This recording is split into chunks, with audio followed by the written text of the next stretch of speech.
নমস্কার বন্ধুরা, আমি কৌস্তব বিশ্বাস, একজন ইনভেস্টমেন্ট প্রফেশনাল। অনেকেই আমাকে জিজ্ঞেস করছে কি আমরা তো শেয়ার মার্কেটে ইনভেস্টমেন্ট করছি, কিন্তু এর ট্যাক্সটা কিভাবে ক্যালকুলেশন হয় যদি আমাদের একটু বুঝিয়ে দেন। ইনকাম ট্যাক্সে এই ট্যাক্সটাকে সাধারণত এই 5টি হেডে ভাগ করা হয়। এক নম্বর হচ্ছে স্যালারি, দ্বিতীয় নম্বর হচ্ছে ইনকাম ফ্রম হাউস প্রপার্টি,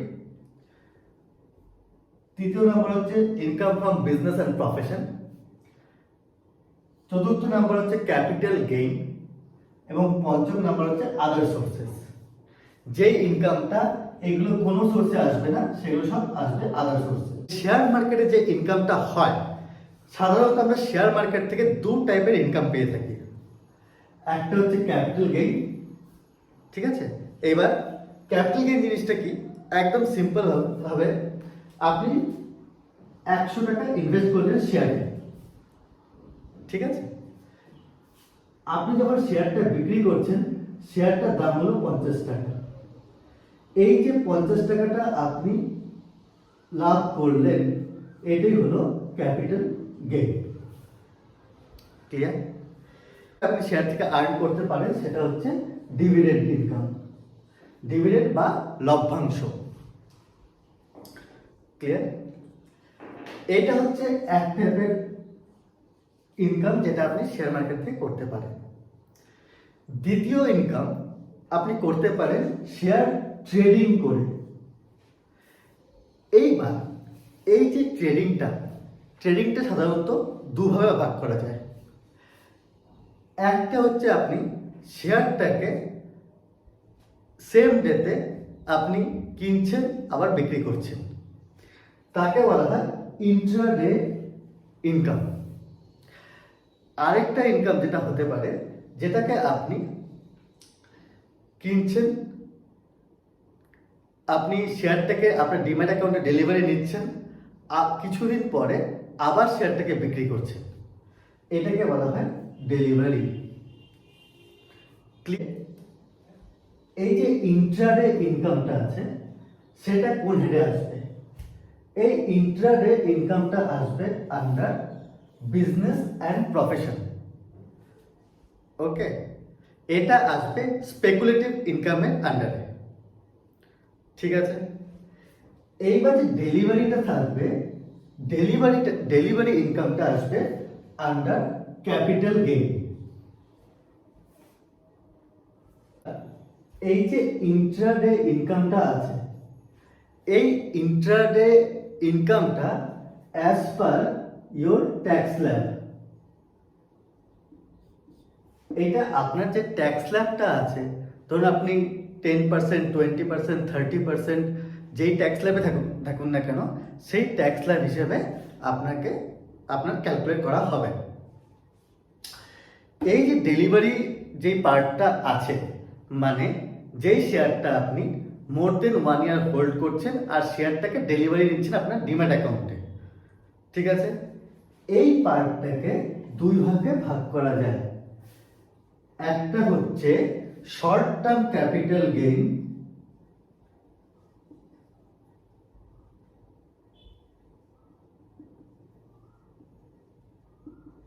আরেকটা হচ্ছে লং টার্ম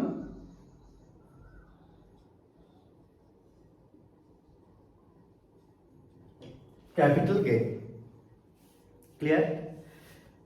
এবার শর্ট টার্ম যে ক্যাপিটাল গেইন আছে, সেটা কি, যদি আপনি যে শেয়ারটা হোল্ড করছেন, যে শেয়ারটা কিনলেন, সেই শেয়ারটা লেস দেন 12 মান্থ, মানে 1 বছর, অর লেস দেন 1 ইয়ার, যদি 1 বছরের কম আপনি যদি ডিম্যাট অ্যাকাউন্টে হোল্ড করেন, বা 1 বছরের আগে যদি আপনি বিক্রি করে দেন, সেটা আসবে short term capital gain. Clear? এবার যেটা আপনি মোর দেন 1 ইয়ার, মোর দেন 12 মান্থ বা 1 বছরের বেশি যেই স্টকটাকে আপনি ডিম্যাট অ্যাকাউন্টে হোল্ড করছেন, সেটা আসবে আপনার long term capital gain. Clear? এতটা অবধি আপনি ক্লিয়ার? এই যে শর্ট টার্ম ক্যাপিটাল গেইনটা আছে, এখানে কত পার্সেন্টে? 15% হিসেবে আপনার ট্যাক্স লাগে, দিতে হবে। শর্ট টার্ম ক্যাপিটাল গেইন যে আপনি 1 বছরের আগে যে শেয়ারটাকে বিক্রি করছেন তার থেকে যে লাভটা হচ্ছে সেটাতে আপনার 15% প্লাস এডুকেশন অ্যান্ড হেলথ সেস আপনাকে দিতে হবে। এবার চলুন আসি লং টার্ম ক্যাপিটাল গেইন পার্টে। এবার লং টার্ম ক্যাপিটাল গেইনে up to 1 lakh of profit, এটা হচ্ছে nil. Up to 1 lakh of profit, say for example আপনার যে প্রফিটটা হয়েছে, ঠিক আছে, সেটা up to 1 lakh of profit, সেটা হচ্ছে নীল। নেক্সট হচ্ছে ধরুন 1 লাখের ওপরে যে প্রফিটটা হয়েছে তার উপর 10% আপনাকে ট্যাক্স দিতে হবে। এইবার ধরুন আপনার শর্ট টার্মে লস হলো। Short term loss can be set up with short term or long term capital gain.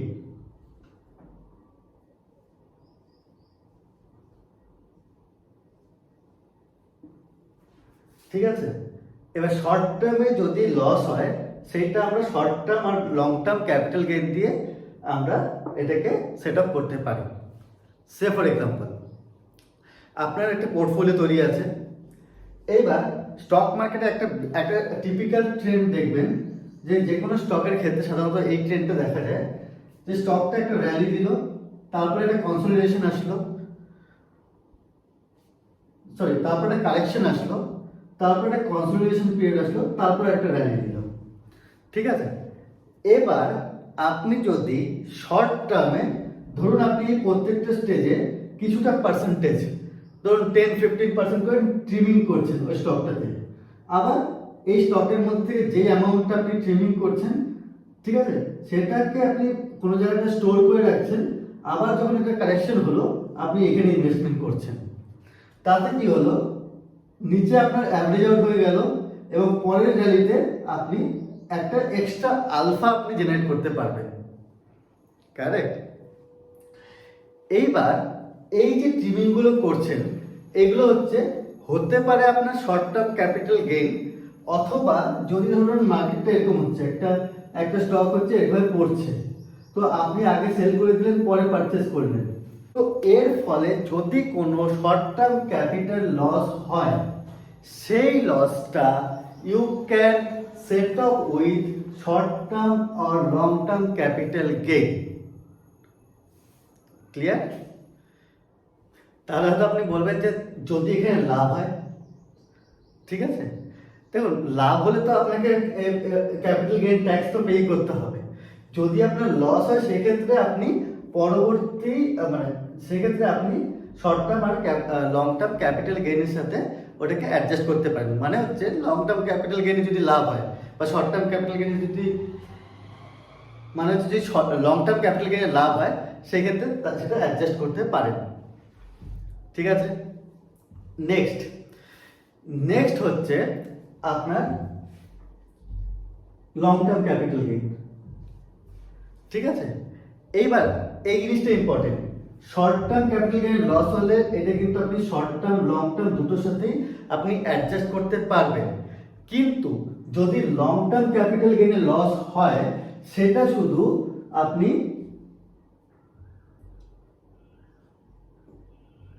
Long term capital গেইনের সাথেই ওটাকে অ্যাডজাস্ট করতে হবে।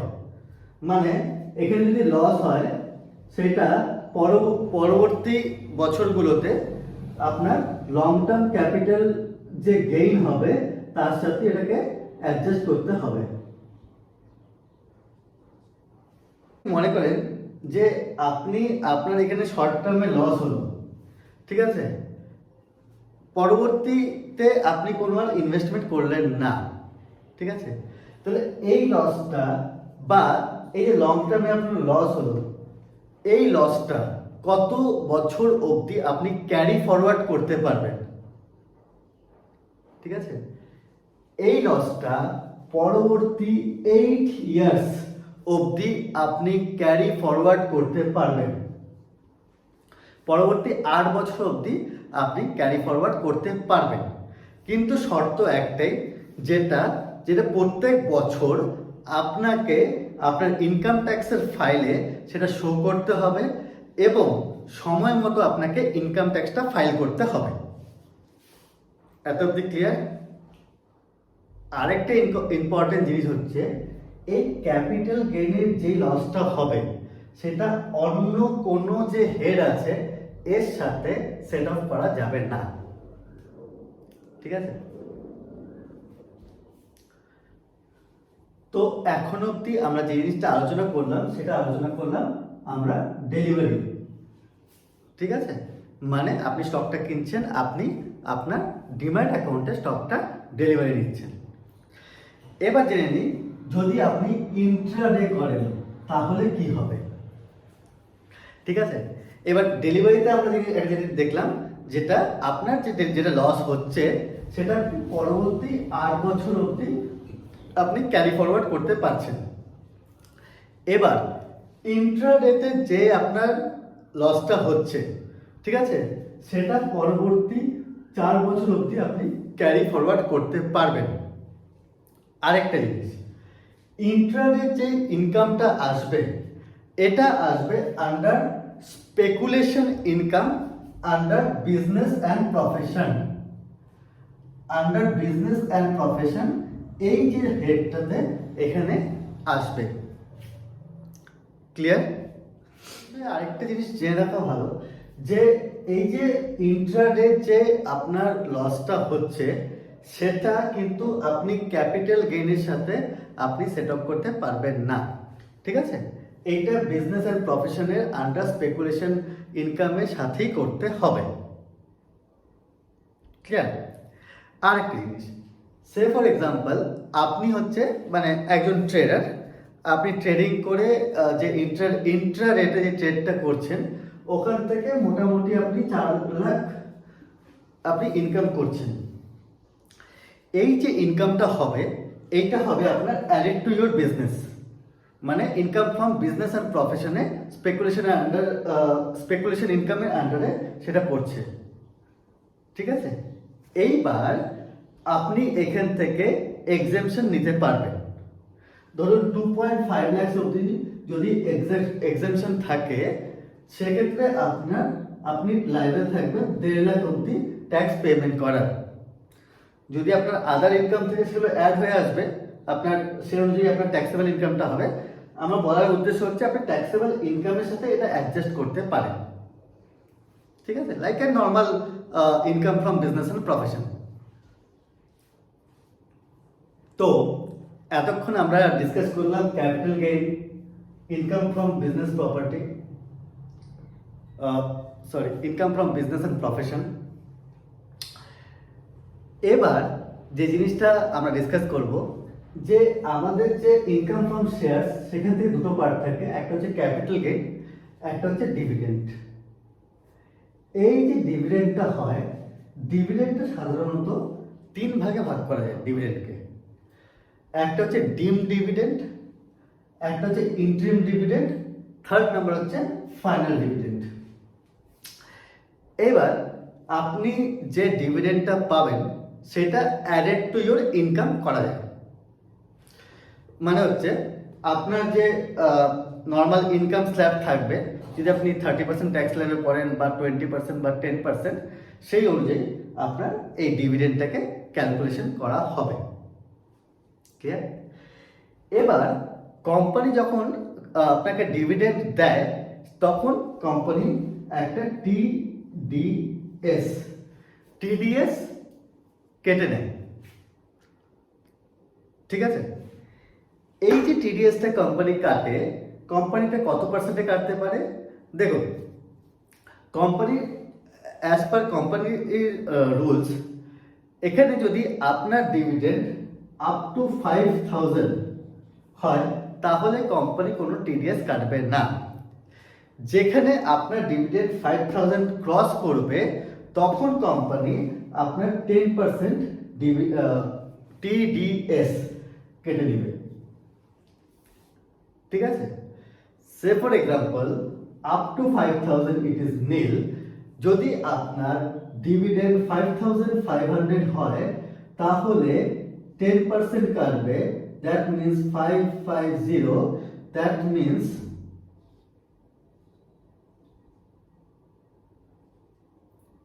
এই অ্যামাউন্টটা আপনার ব্যাংকে ক্রেডিট হবে। ঠিক আছে, এবং আরেকটা প্রভিশন আছে, যদি কোম্পানির কাছে আপনার প্যান কার্ড সাবমিট না থাকে তাহলে কোম্পানি ইনস্টেড অফ 10% এখানে 20% আপনার টিডিএস কাটতে পারে। ঠিক আছে, আচ্ছা এবার আপনি বলতে পারেন এই যে ডিভিডেন্ডটা থেকে যে অনেকে আছে যারা ডিভিডেন্ডের ওপর নির্ভরশীল। ঠিক আছে, তো এই যে ডিভিডেন্ডটা আছে সেখান থেকে কি কোনো এক্সেমশন ক্লেম করা যেতে পারে? ঠিক আছে, আন্ডার সেকশন 57 যদি আপনি আপ টু 20% অফ ডিভিডেন্ড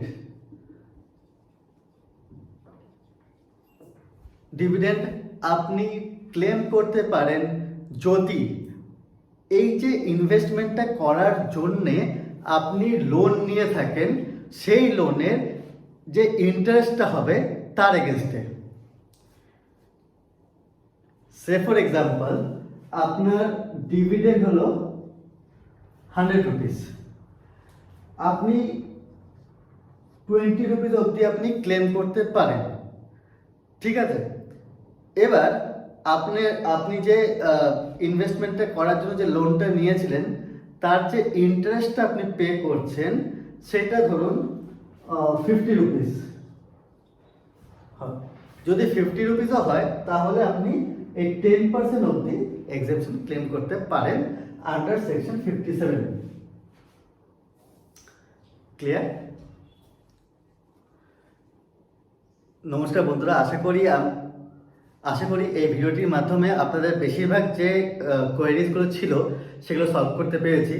যদি কোনো আরও কোয়েরি থাকে তো আমাকে ইনবক্সে জানাবেন, আমি নিশ্চয়ই চেষ্টা করব আপনাদেরকে আরও একটি ছোট ভিডিও করে ব্যাপারটাকে সলভ করার।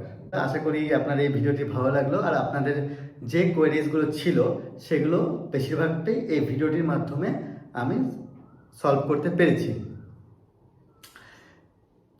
যদি ভালো লাগে নিশ্চয়ই লাইক করবেন, সাবস্ক্রাইব করবেন চ্যানেলটিকে। এরকম আরও ভিডিও যদি পেতে চান তো আমাকে কমেন্ট বক্সে জানাবেন, নিশ্চয়ই আমি চেষ্টা করব আরও এরকম ভিডিও দেওয়ার জন্যে। নমস্কার।